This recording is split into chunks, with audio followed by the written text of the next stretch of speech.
Great. Well, welcome everyone to the first Pearson Business Book Club. I'm really excited for everyone who's here with us live and who also might be watching this on demand. The plan is that every month we're going to choose a business or personal development book and invite the author to come discuss the book and answer your questions. We'll also have a masterclass or workshop from the author to explain or highlight a concept from the book and to discuss things more deeply. So our book this month is The Leader's Guide to Resilience by Audrey Tang, and hopefully you can see Audrey there. Say hello, Audrey.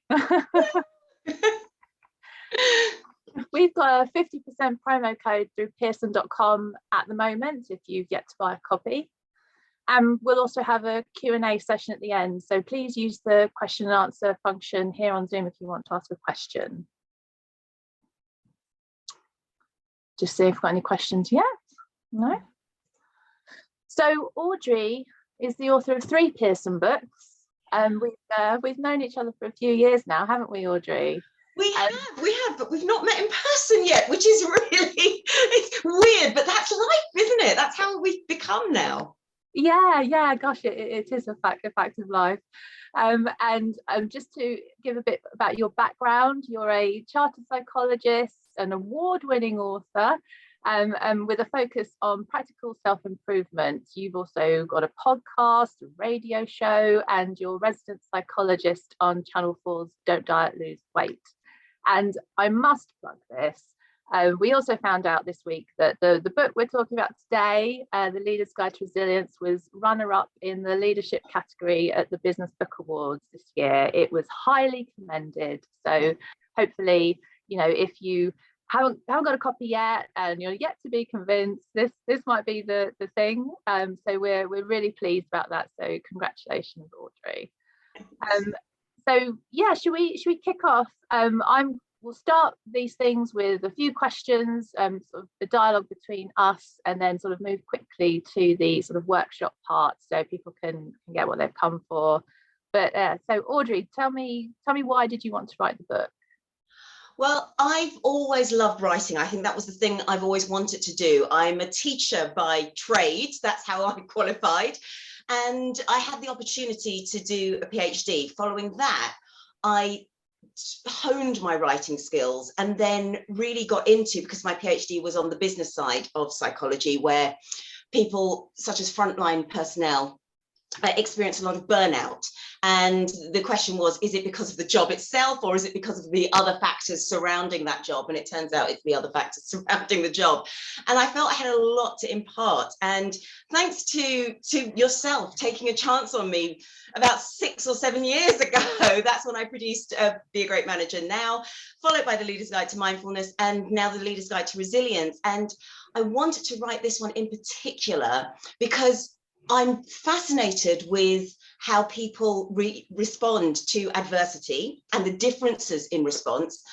But in particular, the body of research in resilience doesn't talk about bouncing back, which is the colloquial approach to resilience. It talks about springing forward.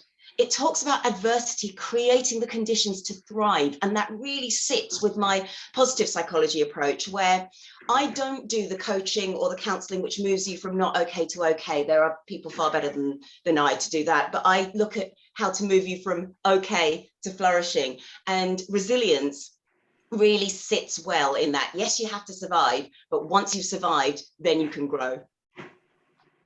And we all need resilience, don't we? I mean, even never mind what's going on at work, in our personal lives and with everything that's going on in the world. It's I think it's a fantastic subject to start with. And so tell me, Audrey, what surprised you about writing this book? Obviously it's your third, but anything that was interesting? The global pandemic is what surprised me. I wasn't prepared for that. And I know the book was commissioned before the pandemic, and that's because it's clear there's a need for resilience in leadership in general and in the workplace.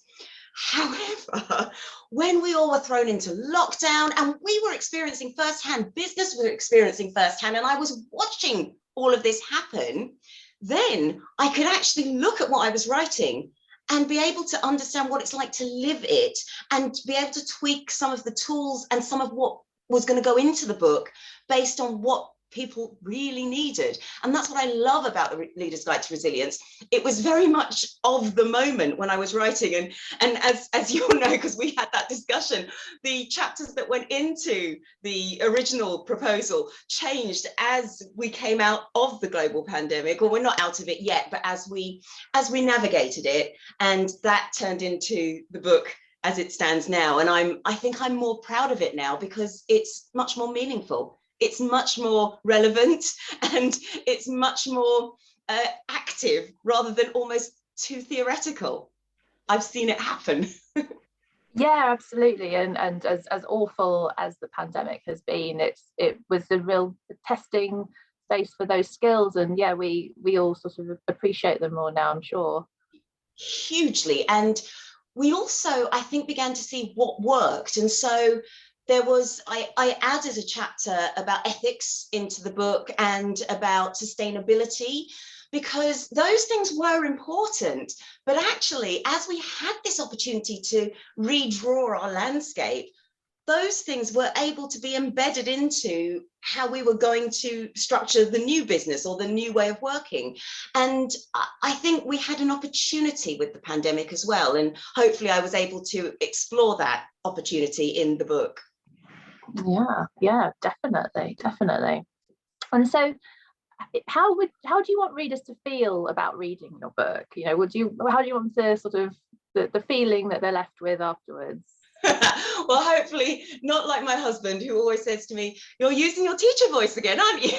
So I'm not there to lecture you. I would like people to read it. It's quite straightforward. It's quite straight talking. I'm quite a challenging coach or trainer, but I want you to feel like I'm your cheerleader. I'm on your side. And yes, I'm sometimes going to tell it as it is, but at the same time, I really want what's best for you. But I also don't want you to become dependent on me. And so one of the things I say in the book and also in all of my classes is use what works for you. Tweak it if you want to. Change it, adapt, make sure it suits you. Learning is a pick and mix. And so learn, grow, use the tools that are around you. But make sure if it works for you, use it, and you like it, great. But if you don't have to use that one anymore. So make sure it works for you.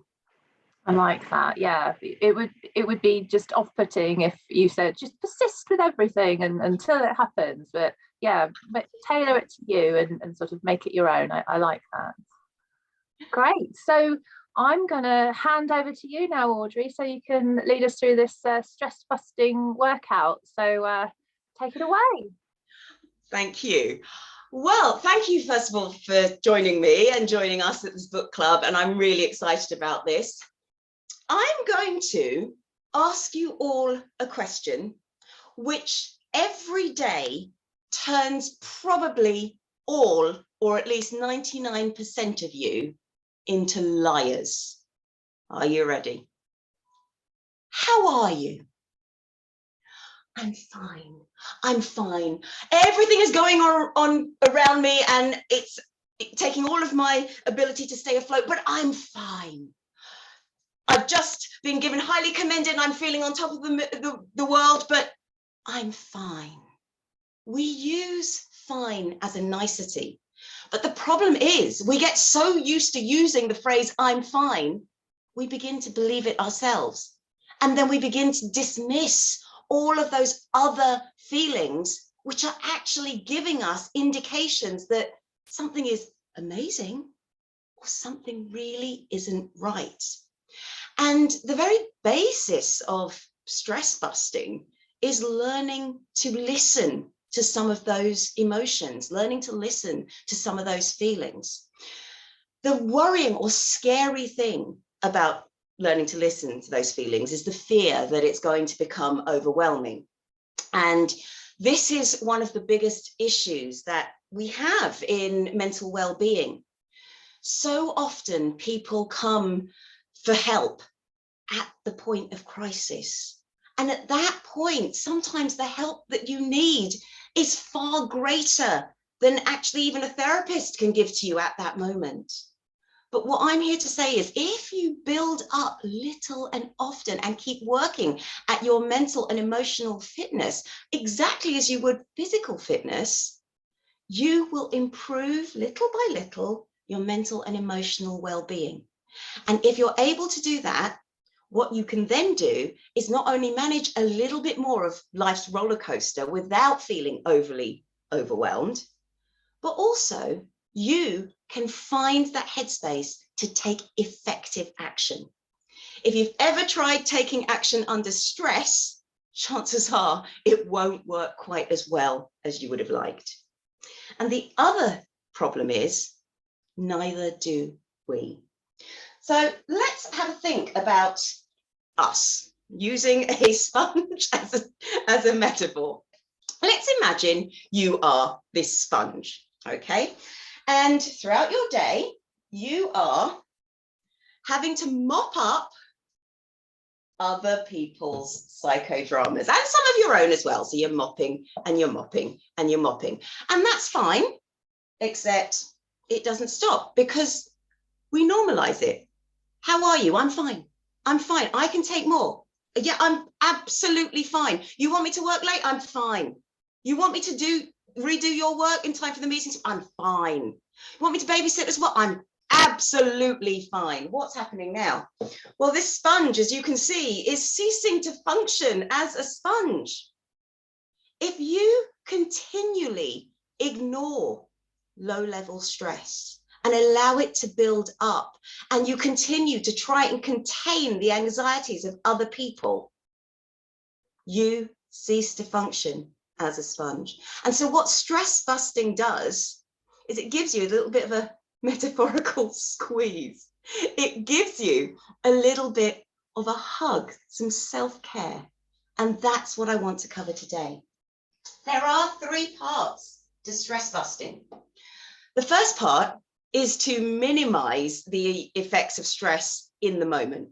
Because as I said, there's no point trying to deal with anything if you're so overwhelmed by what's going on. So that's the first part. I will give you some tools to do that. The second part is to be able to buffer the effects of stress. So you can withstand a little bit more before it all gets too much. But when I say withstand a little bit more, what I mean is be able to stay strong enough to take effective next steps. Reach out for help, ask somebody, say that you're struggling. Those things are effective. There's no shame in doing that. And the third part of it is one that isn't normally taught in stress busting sessions. It is about setting the conditions to create your best life, so that when you have been able to minimize the stress in the moment, when you have been able to clear that headspace and deal with the things you need to, you then don't habitually go and spend that time and energy that you have just freed up on dealing with more of other people's psychodramas. So let's make a start. Tools to minimize stress. Now, this one has been used on the NHS website a lot. People always use this one, and it's so great. That's why it's really easy. And this tool is fantastic if you're also helping someone through the point of crisis, if they're having the early stages of a panic attack. It's a really good grounding technique. It is known as the 5, 4, 3, 2, 1 grounding technique. And you can do this with me right now. Just simply look around your room and say out loud 5 things you can see. So it might be the flip chart, it might be a computer, it might be a keyboard, it might be a poster, and so on. 5 things you can see. 4 things you can touch. What can you physically reach out and touch? 3 things you can hear. 2 things you can smell. And 1 thing you can taste. Now, the taste one, it can be, is if you've got a drink there, you would be able to taste that.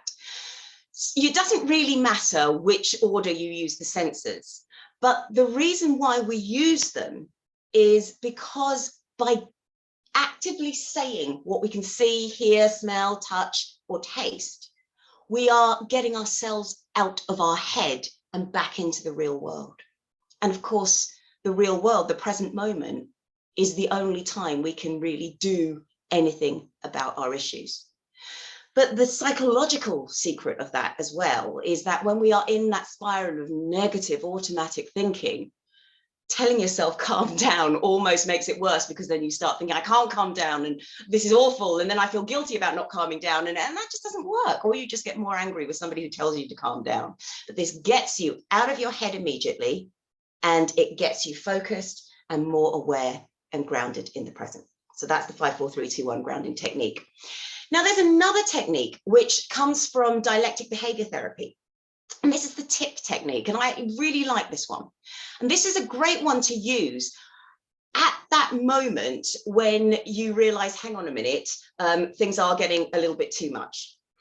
T stands for temperature. If you're anything like me, I get really hot and bothered when I'm stressed. So sometimes it can be about simply opening a window, stepping outside, getting that fresh breath of fresh air, or just going outside the room for a little bit. Changing the temperature is a really clever and effective, practical way you can almost trick your body into feeling that little bit better. Similar to that is the I of TIP, which is the intensity. If you're very anxious and very stressed, that is where, yes, breathing can help, but it's simply going for a walk or just changing that intensity of how you're feeling at that particular moment. You may do it with temperature, you may do it with intensity. Perhaps you can use them interchangeably. The next P is paired muscle relaxation. And this is just simply a routine, a ritual you can do, which is starting with your feet. You tense and relax your knees, your hips, your chest, your shoulders, your eyes, even your hands and fingers. And as you go through the body, what it actually does is two things. First of all, the systematic going through the different parts of the body will actually relax you anyway, because also it'll calm your breathing down and it gets you out of your head because you're thinking about something else. But what it also does is it teaches you, that's what my body feels like when it's tense. That's what my body feels like when it's relaxed. And that may help you at a later point. If you know something's not quite right, you can feel it in your body, it will help you recognize the signs that little better. So paired muscle relaxation and paced breathing is our last P. It's TIPP. Paced breathing is just simply breathing in for 3, holding for 2, out for 3. And if again you need something outside your head to focus on, you might wish to make your hands in a triangle. You can go 1, 2, 3, 1, 2, 3, 1, 2, 3, hold for 2 if you wish to. But that way it's getting you out of your head, and that's the most important thing at the point of crisis. There is absolutely no point telling yourself stuff because you're not in the place to listen. The other reason why TIP is so important is because a lot of us don't realize that stress can take the form of apathy as well as anxiety. So apathy is just when we're feeling meh, uninspired. And actually this is where TIP and intensity, the I part of it, can really help us again. Because if we're feeling meh, if we're feeling down, changing the intensity at that point, such as running on the spot or doing some star jumps, can just be that little physical boost that we need to get us going. So that's why some of these tools at the point of crisis can be very, very helpful. However, once you've done that, what you also need to do is to learn to buffer the effects of stress. And in the book, I throw down what I call the Spices Challenge. And this challenge, in the way this is written, was taught to me by Sharon Lawton. She's a coach. She works particularly with families and young people. I've worked with her a lot, and it was a pleasure to learn how she saw using the Spices wheel. It's a very common wheel, but there's a few tweaks in what the acronym stands for. So let's write down spices. And I challenge you to use any one of these 6 categories in order to do something that makes you find peace or positivity or makes you feel happy.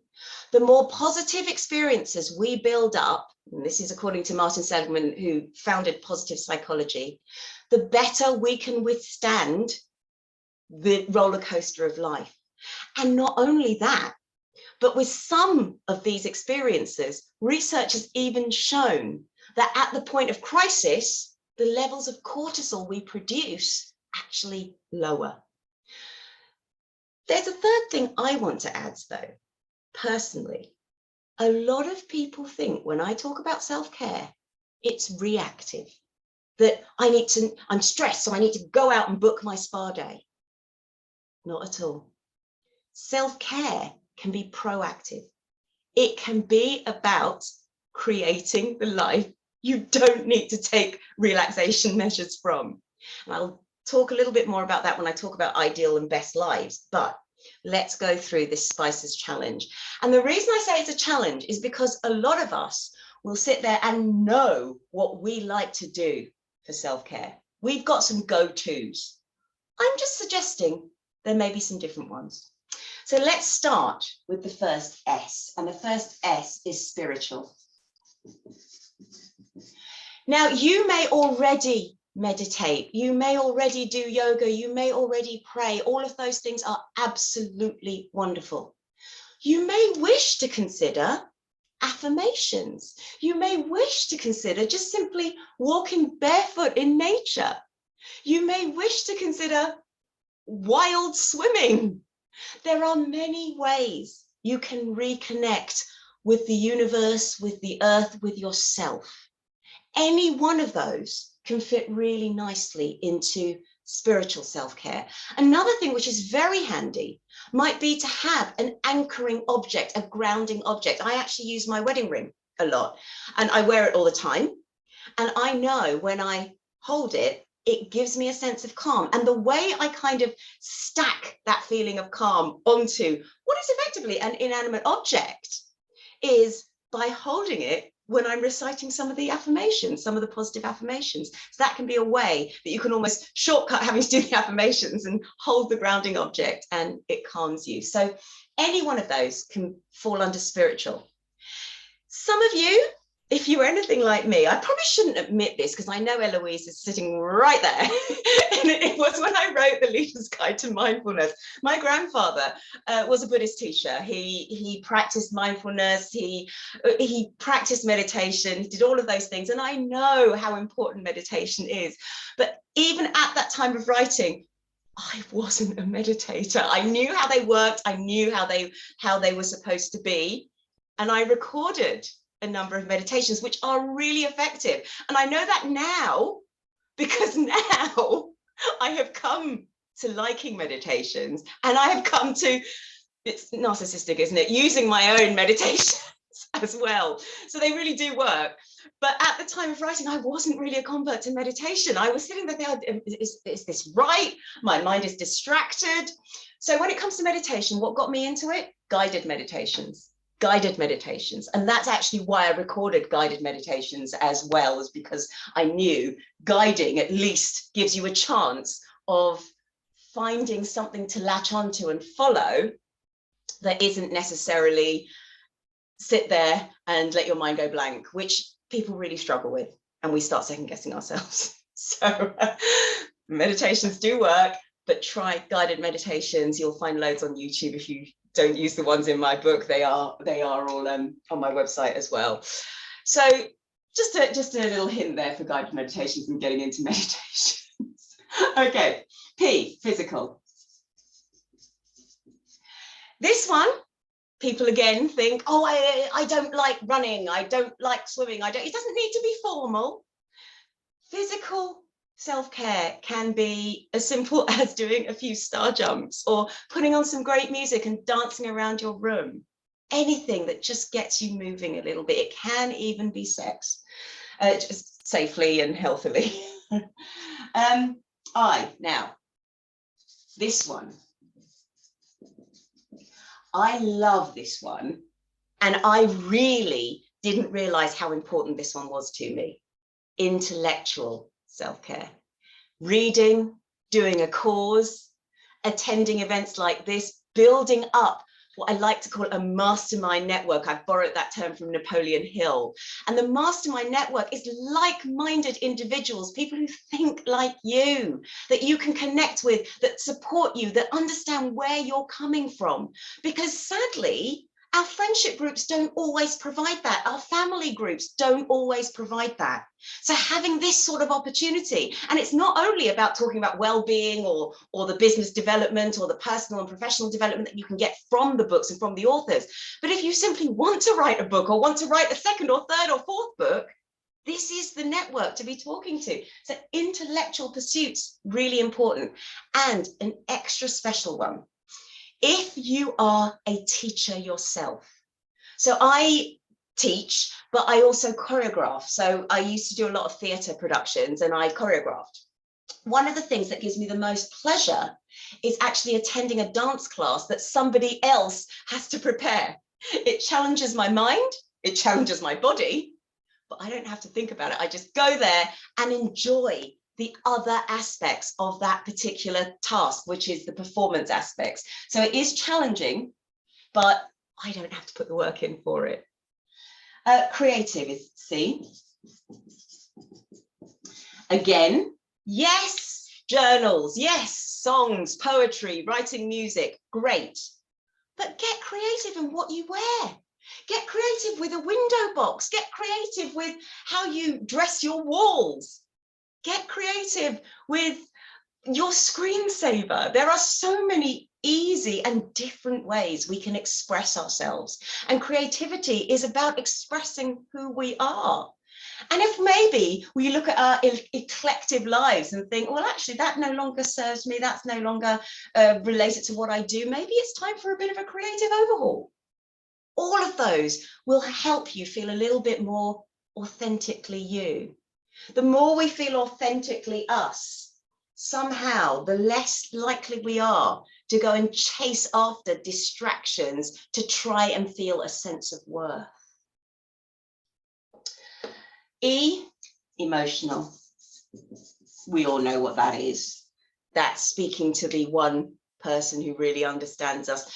Not the one person we've become dependent on, and usually there's more than one person, but it is having that one-to-one, genuine, honest conversation. And sometimes you may need to have that with a stranger, like a coach or a counselor, rather than having that with our friends. It's just sometimes a bit awkward, or our friends and family might have a different agenda. Usually their agenda, it comes from a place of love, but they want us to feel better. And they don't often want to listen. They often want to solve our problem. And so it might well be that you find better support elsewhere. And the last one is social. Now, that sounds very much like, yes, get out there and join a club. Actually, that's not it.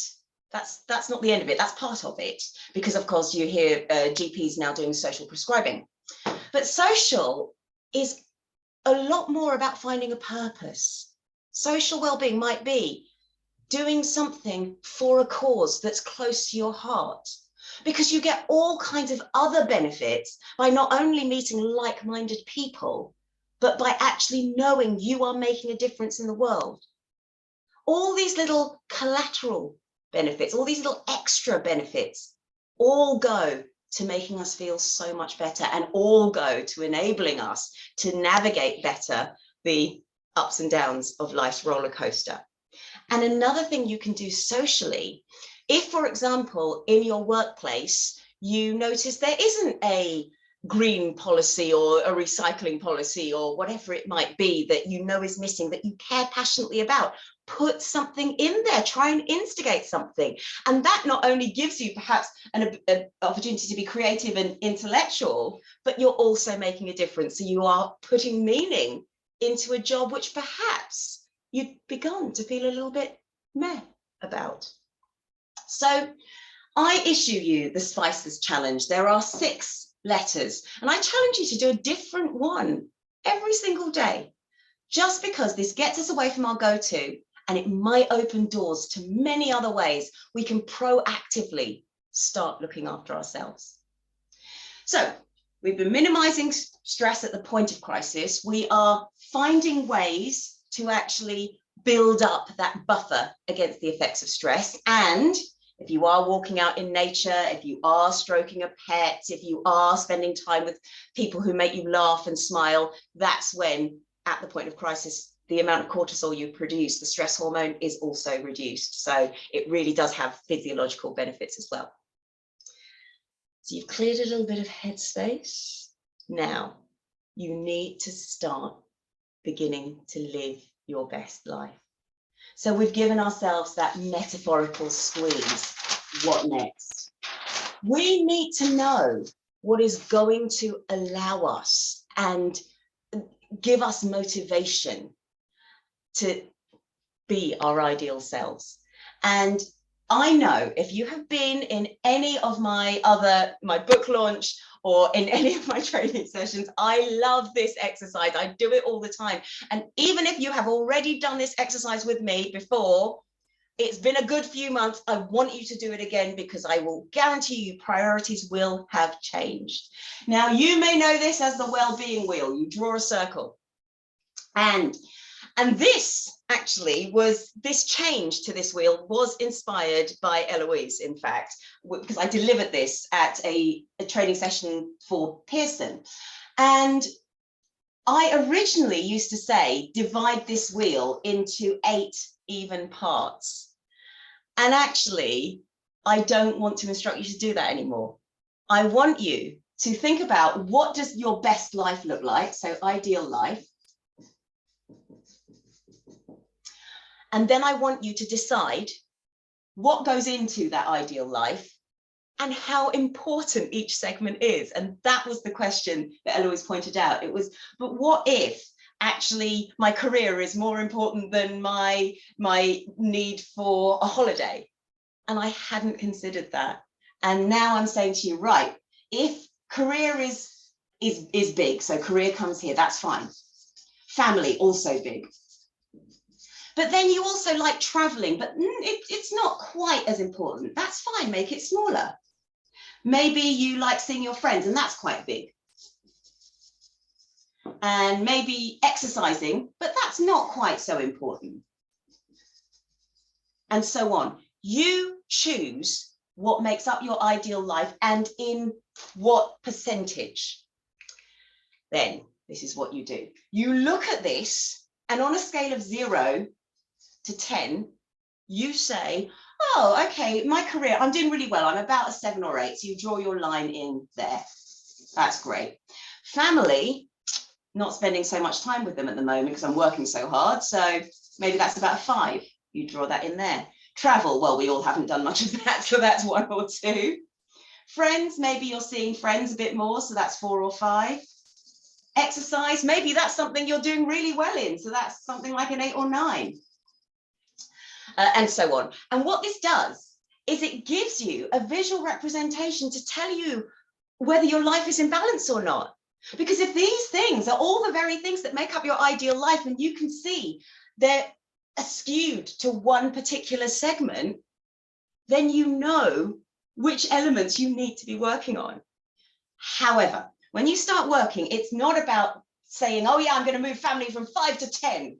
No, it's what will move family just that one notch upwards. So from 5 to a 6, what one thing can you do to move that upwards? Now, you may say to me, and this is why I like the fact you need to assign your percentages. You may say, well, actually travel's at 1 or 2. So why not work on that first? The answer is there. Because family means more to you. It will make a bigger impact on your life if you work on family. So that's how you use this well-being wheel. And I redo mine every 3 months or so because my priorities change. And this way I keep a track of which direction I'm actually aiming for. So that's a great thing you can do. Now, to protect your time in order to work on those things, you need to learn to set some boundaries. People don't like it when I say no is a complete answer, because we all go, oh, no, I really, I don't want to say no to people. I feel rude, I feel guilty, and it's a real shame, and I get it. I do get it. So here are some tips for setting some boundaries. Tip number one, and practice these phrases. The more we practice, the more natural they become. Tip number one, don't say yes when you're in a good mood. Say, I'll tell you later. I'll tell you later, okay? I'll tell you later. If you want to add a little bit of embellishment, I don't have my calendar on me right now. I'll tell you later. That gives you a little bit of time in order to think of an excuse or decide whether you really want to do it. I do see a question that's come up. I am going to answer that. It's a really good question, and I'm actually really glad you've asked that. So I'm going to answer that. But let me just finish off my boundary setting first. So that's number one. Number two is set boundaries on the time you're going to offer. Yes, of course I can help you, but I can only do it from 5 till 6. So actually be clear, set boundaries on your boundaries.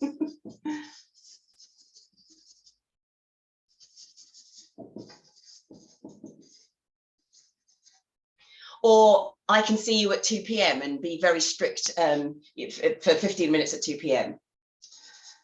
3, this is one of my favorites. And this one actually I found the most helpful, whether I'm talking to a loved one or talking to a client.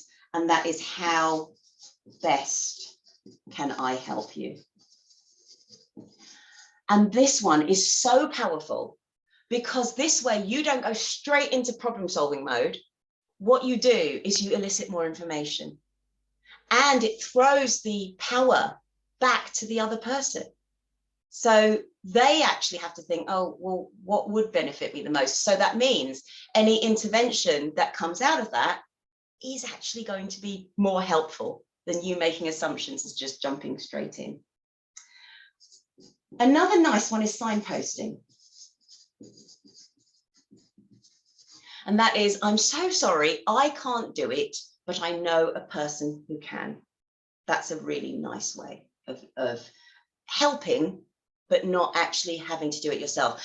And a tweak on that, a variation on that theme, is if you have a pre-prepared template that you can use. So if, for example, you know there's a report that always has to be written at work, or you know there's a certain procedure that always needs to be followed if you're going to write something up, then have that and use it as here's one I made earlier. If you've written one yourself before, then just maybe take out the actual population of the structure, but just keep the structure in place and give that to people.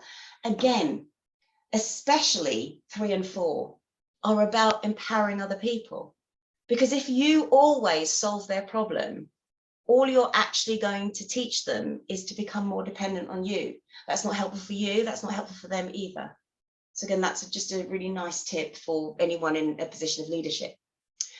So before I go on to the next bit, this is a really nice question. And that is, can stress sometimes be a positive thing? Yes, yes, yes. Well, yeah, stress is simply the physiological response to a challenge. That is literally and boringly what stress is. So our body is facing a challenge of some sort. Our heart rate goes up, our adrenaline starts pumping, we get very narrow in focus, we divert the energy from things like digestion and sleep so we can actually focus on what we're going to do. If I'm driving late at night and there's rain pouring down, the last thing I want to be is relaxed. That's my body. It's going to respond to the challenge. So yes, absolutely, stress can be a very positive thing. Right now, I will be eliciting a stress response because I'm performing. I am delivering to you, hopefully with adrenaline going, because that way it makes me hopefully more engaging, more interesting, more even potentially charismatic, because there's a lot more vibrancy coming out. The problem is, can you come down from that? Can you get to your state of equanimity easily? And if we have normalized low-level stress, even when the heightened emotions relax, you actually may still be functioning around here. So with this much stress underneath that's still there because it hasn't been dealt with or managed or given that metaphorical squeeze, rather than being able to deal with things at a lower level. So yes, I'm not saying stress is a bad thing. It can be a very, very positive thing, but it does need to be managed, and low level stress, especially the negative effects of it, that's not healthy for us. And so that's where you get the minimizing it at the point of crisis, being able to create a buffer through self-care practices. And if you notice, none of those are particularly hard to do. You don't actually need to set aside time in order to do them. You can fit some of those into your day, and then focus on creating the life that you don't want to need to recover from. And when you have freed up that headspace, when you have got that time, you know exactly where you can direct your energy. It will be on whatever element in your life is out of balance. And that's how all three of these tools really work together. And one more point about the Spices Challenge as well, is that you will notice that some of those challenges are relaxing and some of those challenges are energizing. Again, that's important to know, because for you, you might be someone who, after a period of stress, you actually need to relax. But you might also be someone who, after a period of stress, you want to do something energizing and exciting. You almost want to recharge. They're slightly different. And you're probably a recharge type of person if you get to the end of a project and someone says to you, oh, you can relax now, comes from a place of love, and you think, I don't want to relax. You don't know me at all. So be aware of yourself. They don't need to know you, let's be fair. You need to know you. And so what I want you to do is try out some of these tools, see if they work. If things that you like and you find they work are useful, then keep doing those particular things. If there's some things where you think, oh gosh, no, that doesn't suit me at all, that's fine. You don't have to use it. Remember, learning's that pick and mix. But I think that is the point I'm trying to make. It's wonderful. It's absolutely wonderful if you tweak the ideas, if you use the ideas, if you teach the ideas, if you make those yours, your way of building up your mental and emotional fitness. And if you choose not to because you're just too busy, you're okay, you can cope, then that is absolutely fine. So thank you very much for your time. I do have other exercises should you wish, but I'm also happy to answer any questions. Not on my meditations in the Leader's Guide to Mindfulness. I've made a point about that, but yeah. Thank you so much, Audrey. That was fantastic, and I know I've noted down a couple of things myself.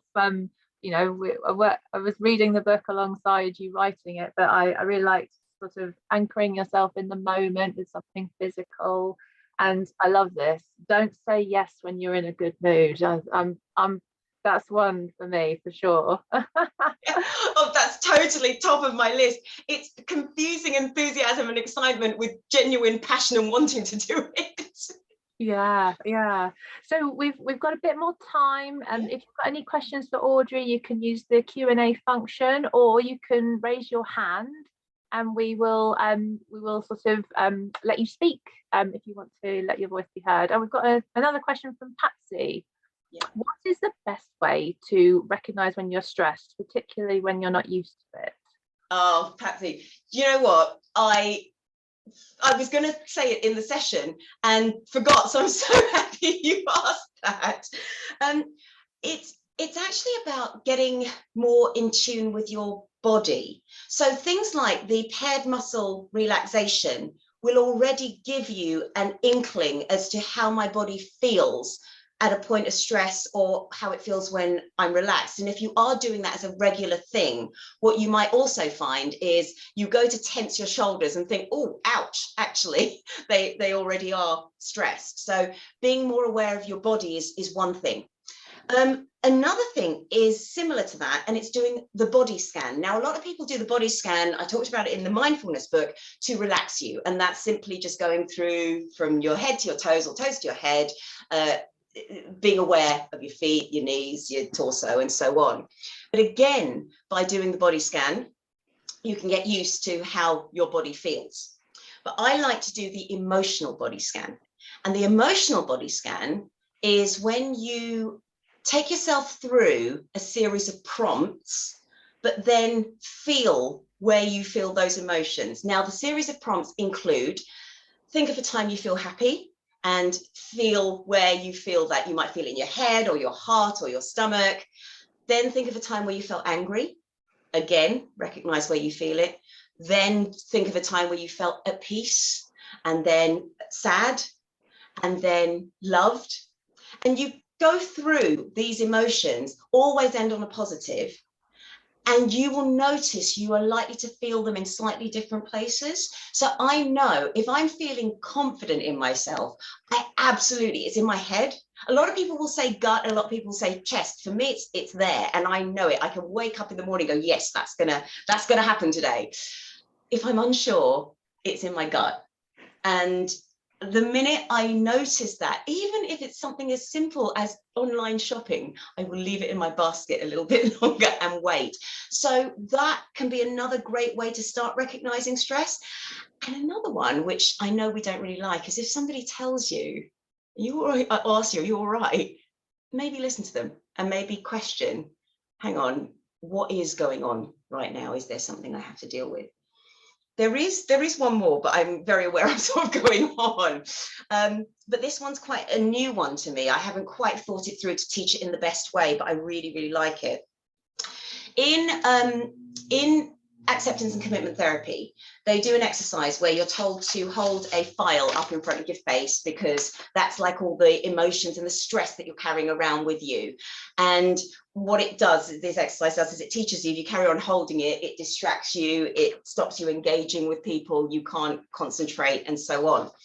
The way I've tweaked this is I want you to think about the actions that you do in order to try and alleviate the stress. So just as an example, if that stress is that voice in your head saying, I'm not good enough, you're just not good enough, other people are so much better than you, do you go and chase qualifications? Do you try and become a people pleaser? Do you try and are you a high achiever? Because that is effectively the same as holding this in front of your face. It distracts you. You spend money on doing all of those things, and you stop dealing with the voice in your head, which is only a voice, in a healthy way. Instead, you're going out there and trying to do more stuff. So sometimes it's about recognizing, do you fall into any patterns or habits which exhaust you, and you start thinking, hang on, I thought I liked this, but I really don't. That could be a really good way of knowing whether you're stressed or not. And we've got they're coming in now. So do you recommend a certain scent, i.e. essential oils, for the smell part of the 5, 4, 3, 2, 1 as a stress buster? If you like them, and be mindful of pets here, because some pets, essential oils can be quite dangerous for them. But if you like a certain smell, great. A lot of people come to lavender as a calming scent, and it has got calming properties. However, not everybody likes lavender. So if it's a scent that you like and you can attach to it, perhaps it's a perfume or an aftershave even of someone that you love. Or even a scent that reminds you of a safe and happy place, that can be very effective, because scent is one of the only of our senses, in fact, that doesn't go through the thalamus. It just gets us straight away. So it leaves a stronger imprint, which means that scent is a really great way of anchoring ourselves, but make sure it's a scent you like. So there's no right answer or wrong answer. Yes, it's very effective, but choose one that you like, and remember, it may not be the same for other people. I like the idea of your beloved's scent. I think that's a great idea. Here's another one. Have you any recommendation on how to recognize emotions or feelings?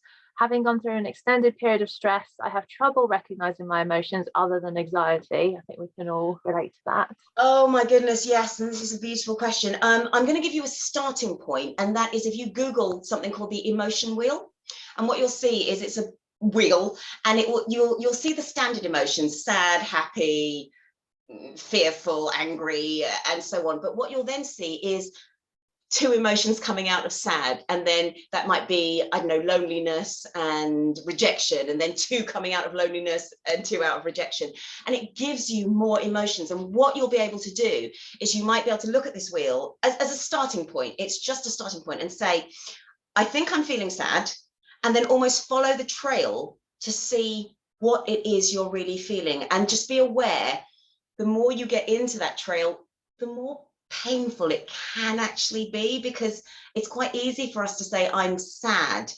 It's quite difficult for us to say I'm lonely.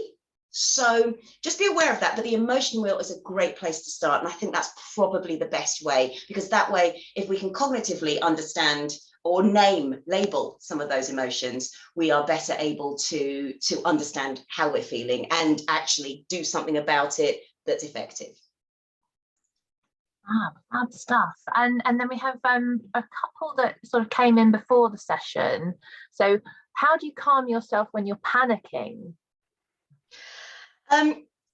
You could try the 5, 4, 3, 2, 1, but something that you can do, and this works for some people, is channel the anxiety another way by running on the spot, or doing star jumps, or doing something which makes your brain think, I'm not panicking, I'm exercising. Because as I said, stress is a physiological reaction. It's just the same physiological reaction as if you are running. If you're running because you're exercising and doing a 5K, you're going to be panting, your adrenaline's up, all of those same things are happening. So one thing you could try and do is channel it so you understand the emotion differently, and that might create the headspace. It's almost tricking your body. So give that one a go. It does work for some people.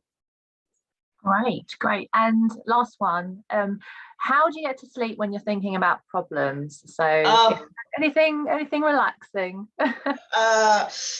Well, first of all, you may want to have a bedtime routine and come off social media and various other things before you try and go to sleep.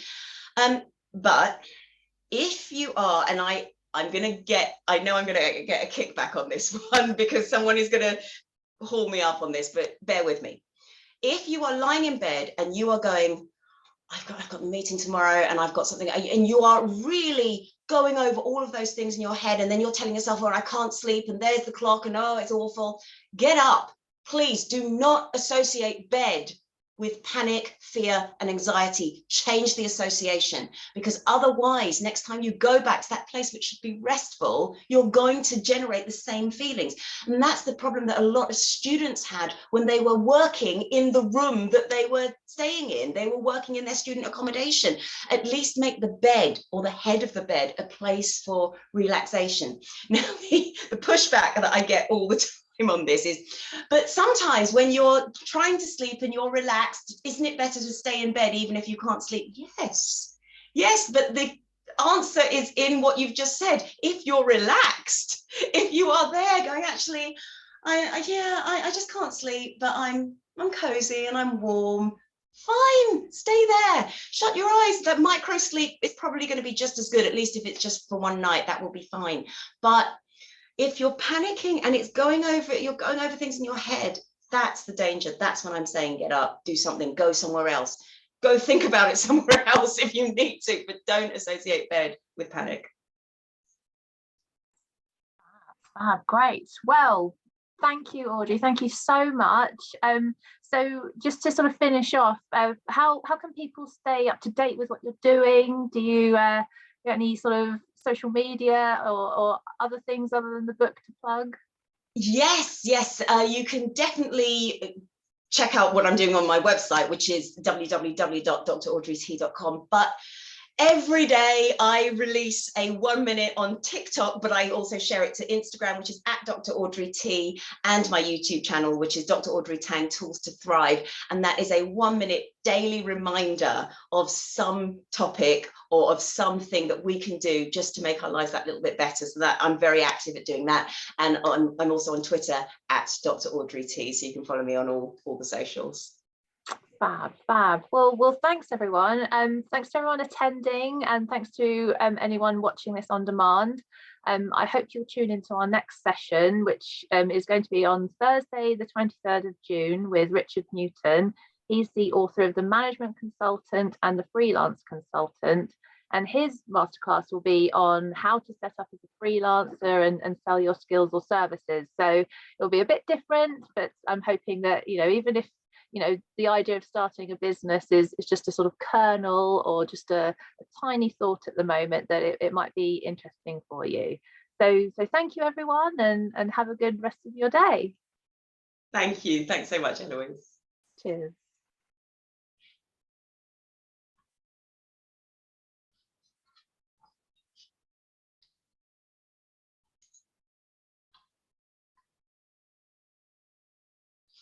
Play some music. Huh?